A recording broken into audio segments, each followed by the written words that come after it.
Hi, this is Linda Burton with Kobe. And Leslie Lucero with Oso. With Let's Talk. We're here today with an episode about family. And that's why we got our dogs in here, because it's part of family, even though this is my son's dog.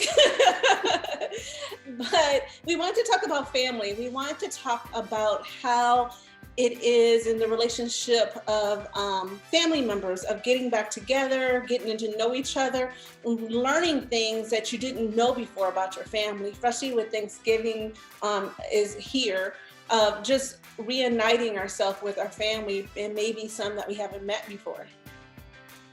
Correct. So this episode, Leslie did an interview with her uncle that she just met recently, within the last year, right? Correct, within the last year. Yeah, and with this episode, you get to hear how he felt like something didn't work, something didn't fit. He didn't belong. I like how he said the Tigger part, like he felt like the only Tigger. And so we're going to just have you watch this video and then talk to you afterwards. But ever since I was a little kid, I've always felt like I didn't belong in my family. I always felt like there was something they didn't tell me. I always felt like, you remember Tigger from Winnie the Pooh? Do you remember the most wonderful thing about Tiggers? Yeah. Is that he was the only one. And so I always felt like Tigger in my family, you know? Wow. And then I, grew up to start to feel like Tigger in the world, like I was the only one like me. And my brothers weren't like me, and my sister's not like me, and of course, my mother's not like me in some ways, but not really. And then, I came to find out late in my childhood that my father, who I thought was my father, was not my father. And so that went all through adulthood. And of course, I continued to feel like, Tigger. And somewhere in there around a year and a half, 2 years ago, I decided to, ask my mother for the name of my biological father. She gave me the name, and I hired a private investigator to find y'all. Is that true? You really did? You hired a private investigator? Really? Well, I didn't pay her, but the point is, the private investigator found y'all for me. So now, Lester, when you say you were growing up and you felt like you were different, in what ways? I mean, what do you mean by that? Because I know there's a lot of people out there that have had that experience of feeling like there's something missing, there's a puzzle piece missing in my life. Right. What prompted you to kind of go into that a little more? It's probably more accurately described the way you just did. I just always felt like there was a puzzle piece missing, something these Negroes ain't telling me, you know what I mean? And so I remember probably as young as 5th grade, 4th grade, going into my mother's closet and going through her stuff. I mean, her personal private boxes and files and all of that. And I didn't even really know what I was looking for, a receipt, something, a purchase order. Something that would explain why I didn't feel, there was something that they weren't telling me. And I felt that even when I didn't really know what to look for, Okay. Adoption papers, I don't think in 4th grade I knew what adoption was, but I was just looking for something in there to explain, what I was feeling. And so one day I overheard her talking on the phone, and I heard her kind of allude to the possibility that dad wasn't my dad. And so from there, I just kind of, like, wow, that was an awakening. Yeah. And so you were about 10 years old when you overheard that conversation, would you say? No, when I overheard that conversation, I was probably 13. Okay. 13 years old. And the funny thing is, I always, as a child, listened to my mother talk on the phone. That's what's funny. That's what's interesting to me. I would listen to my mother talk on the phone. And again, same thing. I wasn't really listening for any particular thing, but I just you know, just as a habit, I would just always sit in the hallway when my mother was on the phone, and I would just sit there and just listen to her talk. You know, and probably only halfway paying attention most of the time, you know. And then one day I was sitting there and I was listening to her talk, and I wasn't even paying attention. And I heard her say what she said, and I go, wait a minute, you know. Wow. Like, did I hear that right? And of course I couldn't ask her about it, you know. Why did you ask her? I mean, at 13, I know that's an awkward age anyway, because you're a teenager, you're right in that early teens. And to actually hear that, what? She would have slapped me. Okay. I mean, I don't know if that's what. I was afraid. In my conversation. Exactly. But, you know, one of them black, you know, mothers, Southside Chicago. Why you in my conversation? Yeah, here, lean over here. You know, that's probably what she would have done. You know, so I was afraid of my mother up until probably 17, 18 years old. So, but yeah, so there wasn't no asking her about it. That wasn't even an option. So, okay.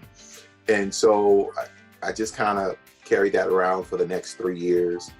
And then my father, he told me that he wasn't my father.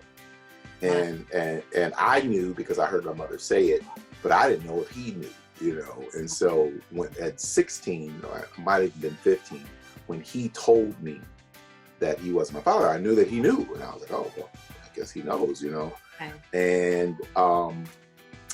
And so from that point on, you know, we just kind of, you know, because he wasn't saying he didn't love me or anything like that. He just, in that moment, he thought I should know.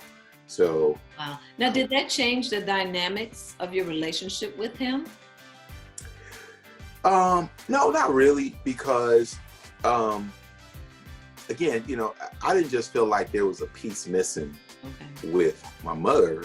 I didn't just feel like it was something my mother wasn't telling me.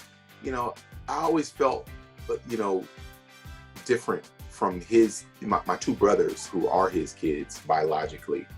I just felt different from them too.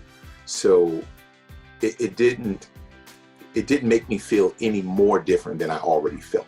Okay. You know, yeah. And you know, I tell people he came over one day. And I think I was in the 5th grade. He came over to whoop all of us. You know, you laughing.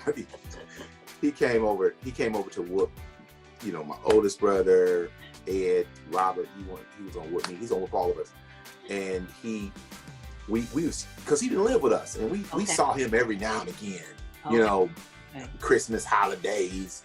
You know, he'd give us $1. You know, I mean, we knew who he was and everything, but you know, we didn't see him as often as some people might have saw their fathers. And then he had moved a few years prior to that. He had moved and lived in another part of the state. And so he comes over one day because he heard from the school that we were doing that. He comes over to whoop all 3 of us, right?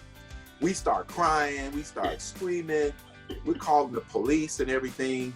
And I called my mother at work. She said, call the police. So I called the police, and the police come out, and they're like, you know, my brothers and I, we like, you huffing puffing.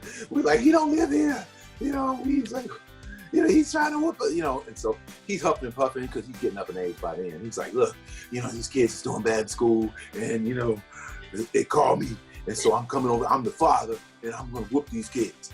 Yeah. And the police officer looked at him and said, all right, you know, have a good day. And we were like, you know, we were sure they was going to take him out of there. Yeah. They was like, all right, sir, you know, do your thing, you know. Yeah.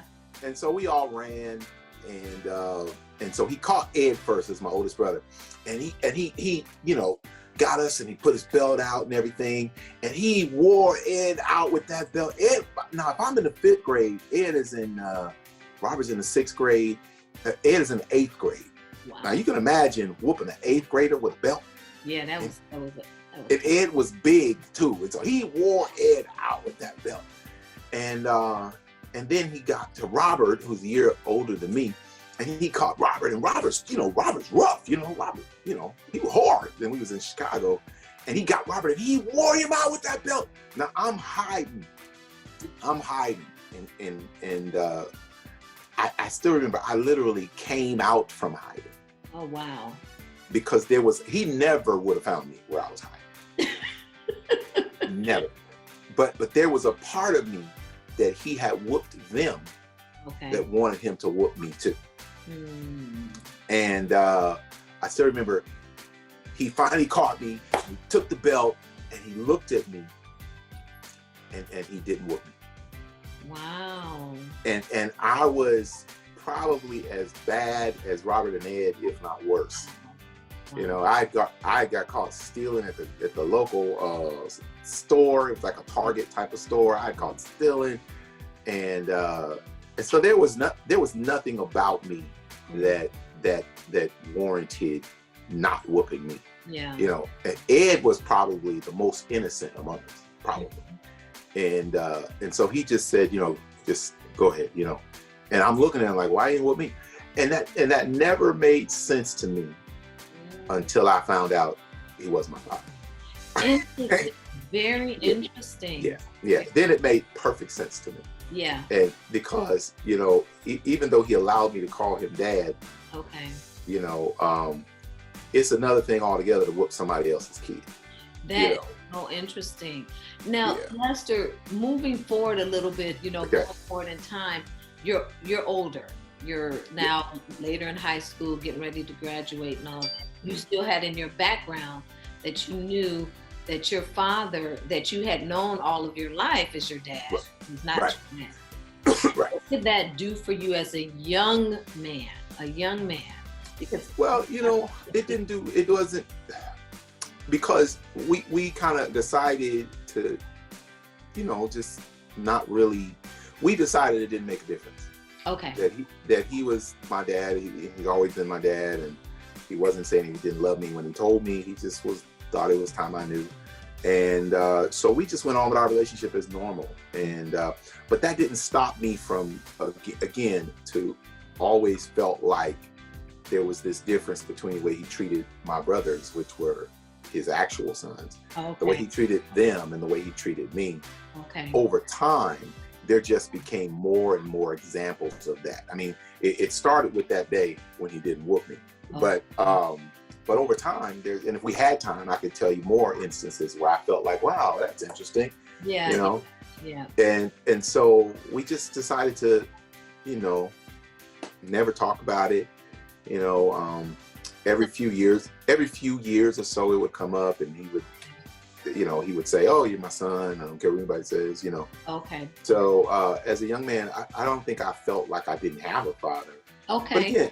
But again, I felt like I started to feel alone in the universe. Wow. Speak You to know. What do you mean? What do you mean? Well, like I was from another planet. Okay. You know, because I just started to feel like I wasn't from where he was from. Okay. And I wasn't from where my brothers were from. I mean, we might have been from the same neighborhood, but I felt like we were just dramatically cut from a different cloth, Okay. is how I felt. Yeah. And over time, again, same thing, over time, it just became more and more obvious, and my relationship and dad, you know, was strained, and of course, you know, it's funny because you could be, I would say he was probably the same dad for the most part to me that he was to them for the most part, but there's some areas you can fall short with your own kids, and they have to overlook it. Mhm. But if you're a father figure and you fall short, Okay. it just means all that much more Yeah. to that child, you know? Yeah. And you know, Lester, just when you said that, my mind is going to this fatherlessness now, that a lot of our kids are Mhm. growing up without a father in the home, without a male role model, and how that has impacted them, whether negatively or not. I mean, Right. I grew up not having a father. My father wasn't present in the home. The other people in my family made up for the difference that was missing. However, I still felt that void of not having a dad, seeing my Right. friends with fathers, and I'm like, oh man, I wanted that. So speak Right. to that, you know, in terms of like for other people, how can we Well- do that healing, you know?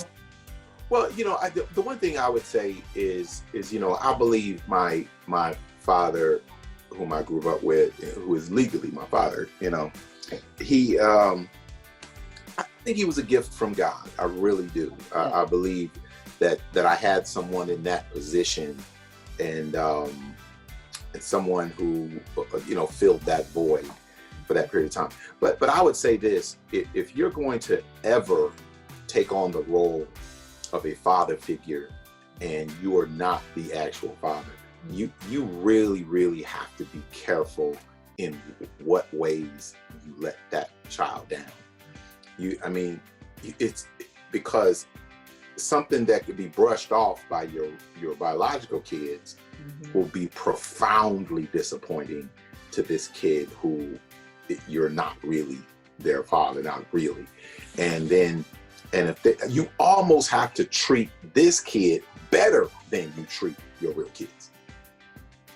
Because if you treat this kid who you've become a father figure to, if you treat him even slightly less than your kids, to that kid, it's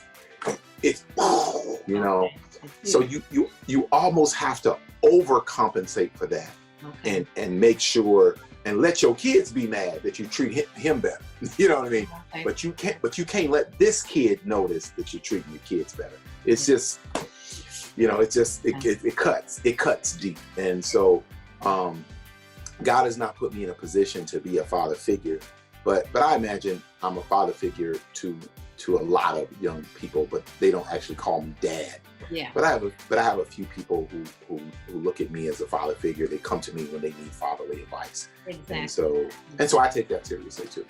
Yeah, yeah. And I think that's so powerful, because especially in and I'll just speak to our community, we need a lot of role models for our young men and young women too, because it says a lot when a child has someone that they can look at, that they can emulate, they can draw from, they can go to. And again, I can just speak to my own experience not having that. Now, I had my uncle, which now we know is your brother.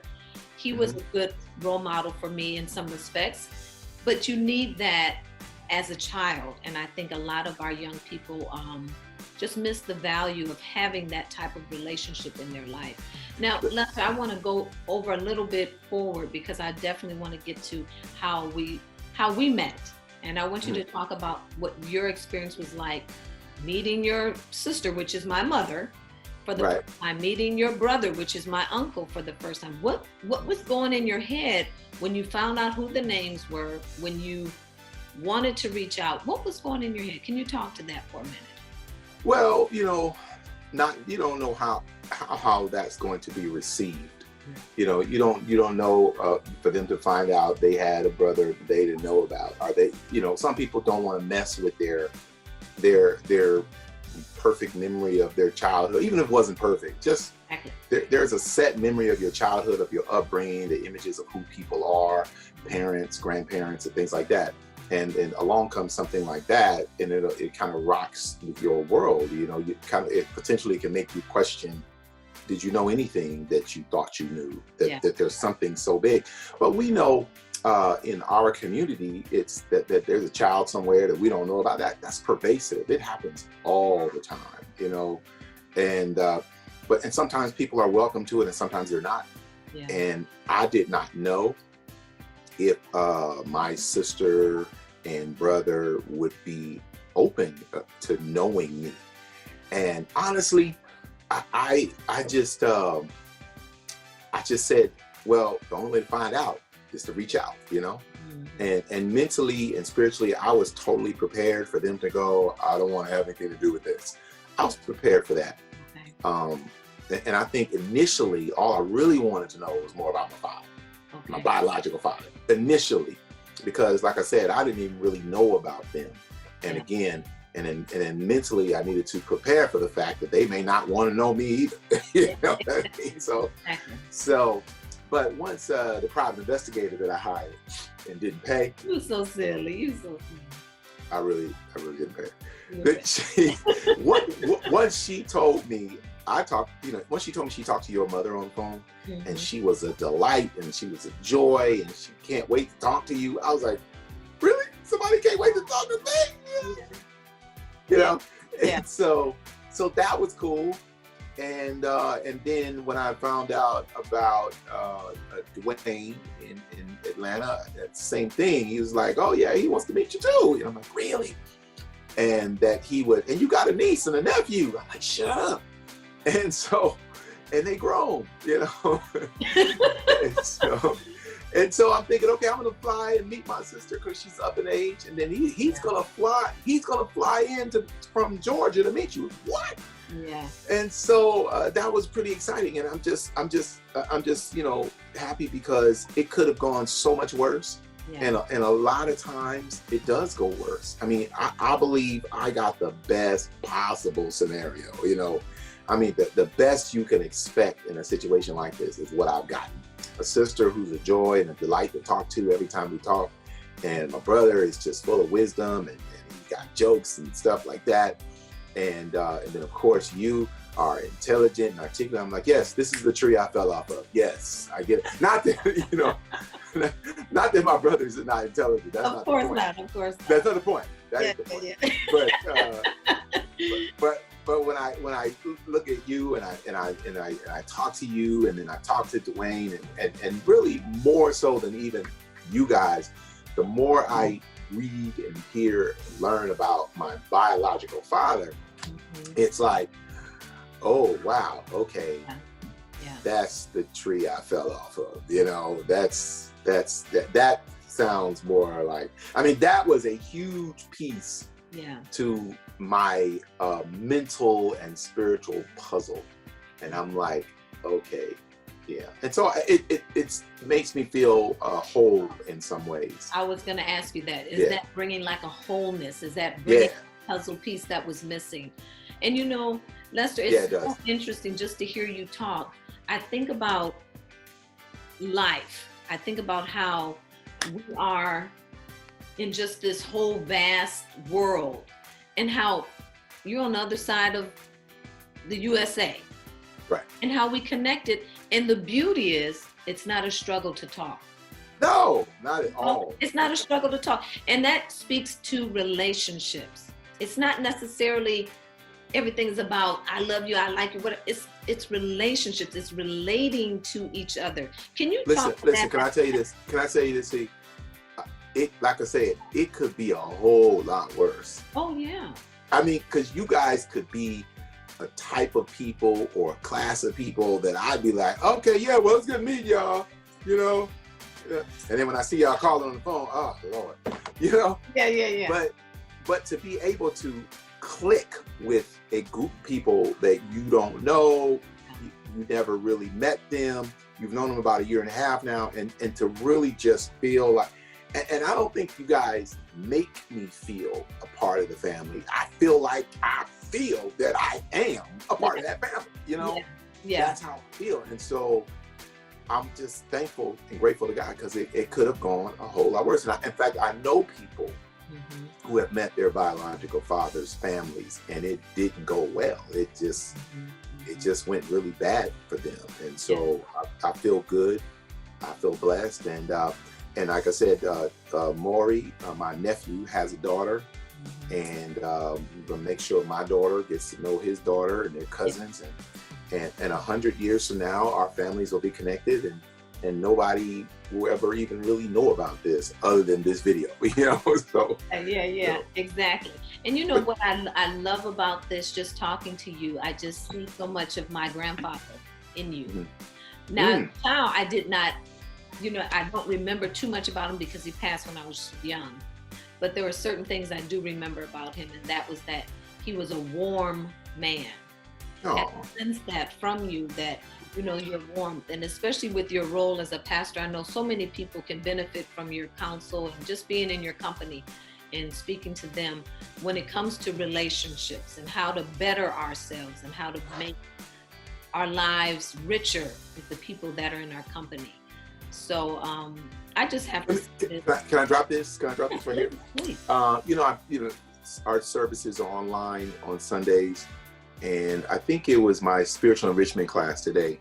There was a friend I had on there for many, many years. She was on, and she was watching with her child, her son, and he's a little kid.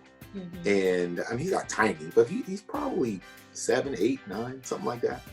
And she texted me that my son said, your voice makes him feel warm. And I'm like, what? So she just said that to me today. And then for you to say the same thing, it's like, oh, wow, that's so funny. It's interesting. Wow. Yeah, Yeah. that's something. That says a lot about you. And God bless you, and God bless your ministry that you're Thank you. reach so many people. Lester, I always like to end, and I don't want to end, but I want you to give us some nuggets, a party nugget on how to forge, because we're talking about learning who we are, because we're just connecting. And now we're forging a relationship, and I'm looking forward to seeing you Thanksgiving. We're going to spend Thanksgiving together with your lovely wife and your daughter. So that's going to be another layer of communication. But how can you forge relationships that may not have been so good at the beginning, or may have just been awkward, to make them better going forward? Give us one nugget. Okay. Well, you know what? I know what I'm going to say. I'm just trying to remember where I heard it first. Okay. I remember. I was watching a TV show. I won't say which one it is. It was just a great show. And yeah, okay, I'll say which one it is. Mad Men. I was watching an episode of Mad Men. It's in rerun syndication and all that. And I'll go ahead and say it because I watch Mad Men and it reminds me of my biological father, even though I never knew him. Just the era, you know, the late 1950s, early 1960s. I just feel like that was when he was probably at his coolest. You know what I mean? It's probably when he looked most like I look now. Yeah. You know? True. Yeah. But so the show reminds me of him. But there was a character on there, and she said to her husband, who was a very difficult character for a lot of people to love, and at some point she said to him, I just never expected you to be anything other than what you are, or who you are. Wow. And so I kind of took that and I was like, wow, that's beautiful, that's powerful. And so when I knew I was going to get to know you guys, I had to tell myself to not expect them to be what I want them to be or what I hope they would be, but I would just accept them for who they are. And that's a hard thing to do because you have such expectations. You know, I got a sister, I want to have a brother-sister relationship. Yeah. Yeah, I want to, you know, you have all these expectations of what your relationship should be like. Yeah. And so, and I have some difficult people in my family. I ain't gonna say no names, but I choose to not expect them, never expect them to be anything other than who they are. That's beautiful. And to be tolerant. And if I don't want to be around them, I don't go around. I don't go around them when I don't want to be around them. But if I go, listen, if I go, I accept them for who they are. That's it, right there. I love that. And I want the audience to hear that, because we say it again. You said it so eloquently. Accept a person for who they are. For who they are. But you have the power to not talk to them 1 minute longer than you want to. That's right. Or be around them on any occasion you don't want to be around them. Mm-hmm. But if you choose to be around them, if you decide to go around them, mm-hmm. don't expect them to be other than who they are. Yeah. And so, because that's when you bump heads. That's right. When I expect them to be what they're not.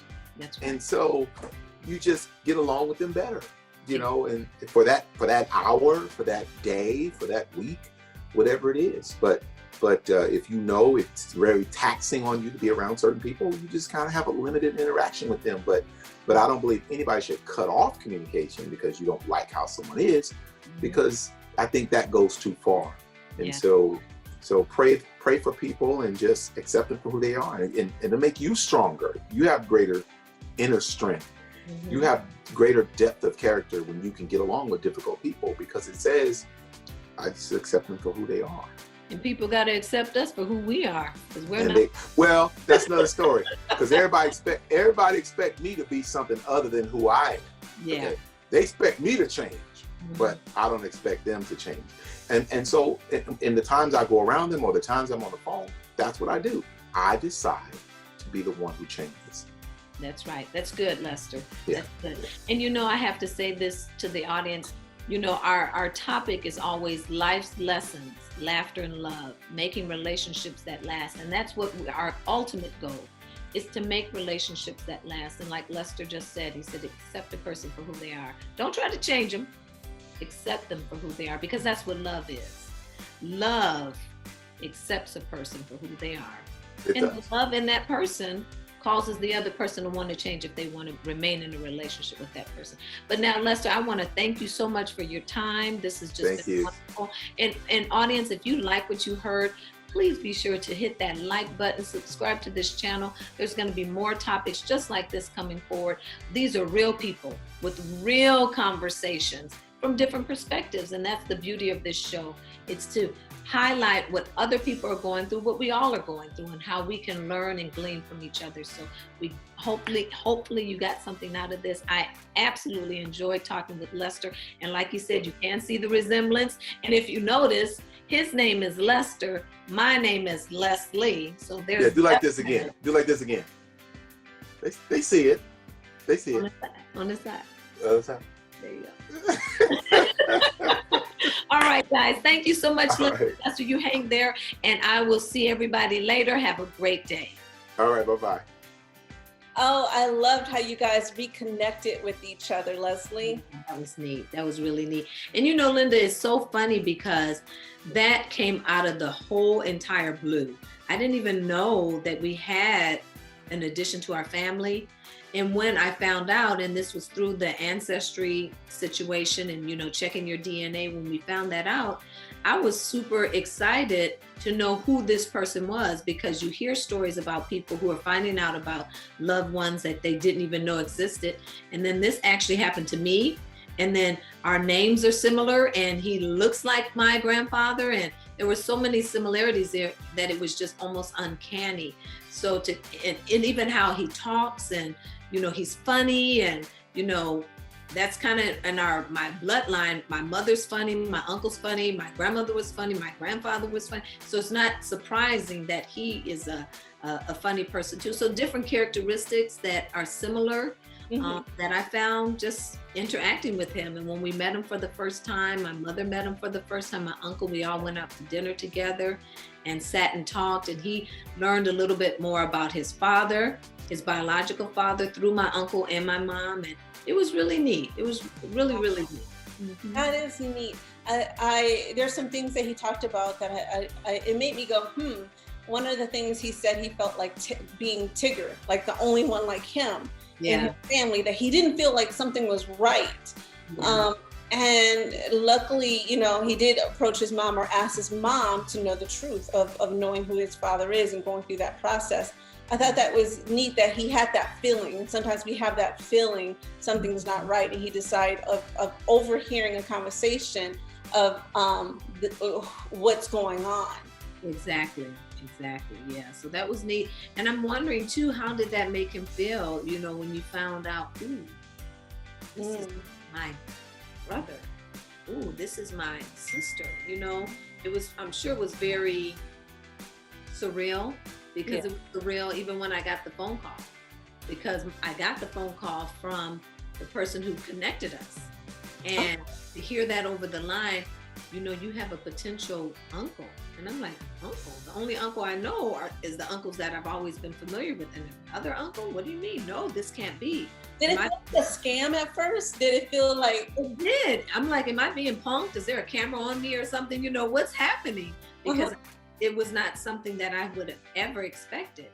And when we had that conversation, when the lady talked to me and gave me the rundown about my grandfather, I knew it was real, because she shared some things with me that I knew that only anybody who knew my grandfather would know. So that was kind of like, wow, kind of upset my apple cart, but it didn't make me feel anything negative. It just made me feel kind of like, wow, this is neat.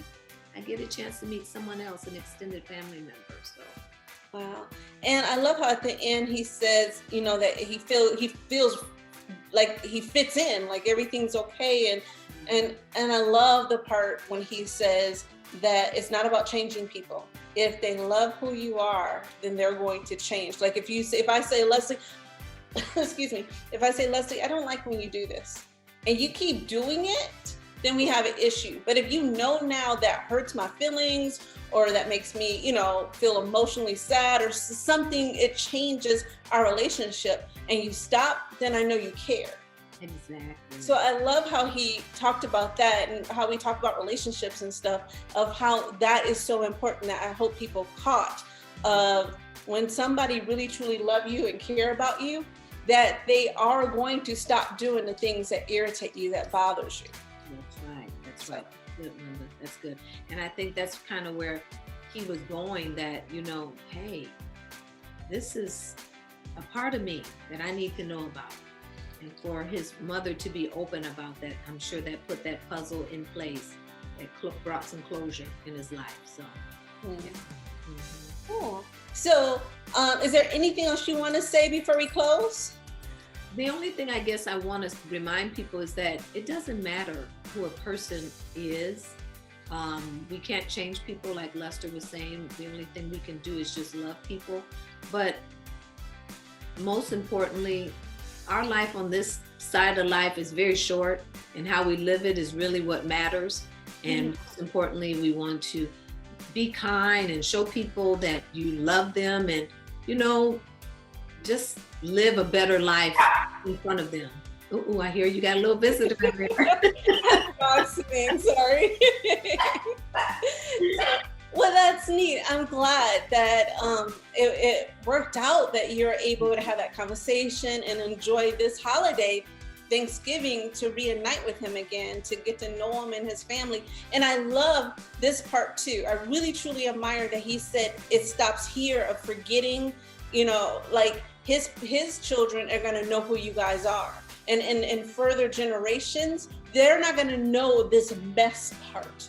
Yeah. You know, they're just going to know, hey, this is our family. This is what's going on. This is what happened. They're not carrying on. You guys are not bringing the mess part to the next generation. You're bringing the good things, the joy, the happiness, the togetherness, the love, the peace, the understanding, the patience. You're not bringing on those hurt and pains and why, and he left and she left and all that other mess.